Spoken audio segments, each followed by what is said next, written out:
back. Now, I have grandsons who go to the Collierville school, are in the Collierville schools. Now, convince my son that those sons will be educated as well in a unified system or in a charter school as well in that situation as they would be in a Collierville municipal school. Well, you really don't have that choice right now. You've only got one choice right today. The only choice you have is the Unified School Board. Well, you only have that choice That's if you're going to choice. go to a public school. Now, Right. do we you think can go to a private school? do we think this ruling, if you have parents who have voted no on a unified system overwhelmingly, do you think that will create more small private schools or create more homeschooling? Or I mean, I've talked to many of our private school people in our community. In 2010, the summer of 2010, we saw the preparation of completion of a bunch of new private school space, but the economy had gone to pot. What with this school controversy has created full private schools, as you well know. Mm-hmm. Back to your question.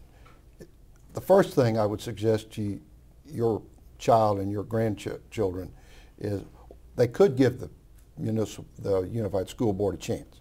There's no reason in the world to expect the teachers are going to change, the color of the chalkboard's going to change, the classes are going to change. None. There's no reason to think. There aren't a whole lot of kids in Memphis that want to go to school in Collierville. There aren't a whole lot of kids in Collierville that want to go to school in Memphis. So why would you think there's going to be a lot of change?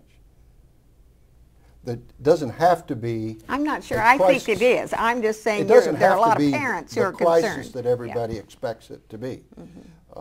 A lot of people say, well, the old Memphis School Board did this, that, and the other. Well, quite frankly, the old Memphis School Board is not in charge. We have in charge now, and we will after September 1st, school boards that reflect the whole county on a one-man, one-vote basis. Now I got 23. After September the 1st, it'll be no less than 7. It could be a few more if we have to expand it. So, but there's no reason to think the world's going to fall off the cliff because the Unified School Board is going to be in place. And quite frankly now, as we are here today, the calendar year, the school year 13-14, I think will be a Unified School Board year. After that, there might be very difficult. There might be some charter schools approved. Very unlikely, that you'd have municipal schools in 2013. Almost impossible. But to the commissioner's point about nothing will change, the plan put forth by the TPC, and of course there's very few elements of that have been ruled on or decided on by the Unified Board, TPC the Transition Planning Commission, the body put in place to plan what will the unified district look like. But the huge point that I want to make is that plan says we have to equalize classroom sizes between the suburban schools and the city schools, which means removing 160 teaching positions from the 50 suburban schools. That's not no change. Removing 160 teaching positions is not no change. Now, is it falling off a cliff? I'm not advocating it's falling off a cliff, but it's not no change, and it's not a change for the better. The Unified Board has not said, are we going to go to a Memphis City School 6.5-hour day? Or are we going to stay with a Shelby County School 7-hour day? Here at Germantown High School, we have 7 periods during the day. You can't do that in a 6.5-hour day. So are we going to have a shorter school day? We expect we'll have fewer teachers. Those are not no change. And that's not the pathway to world-class or academic excellence.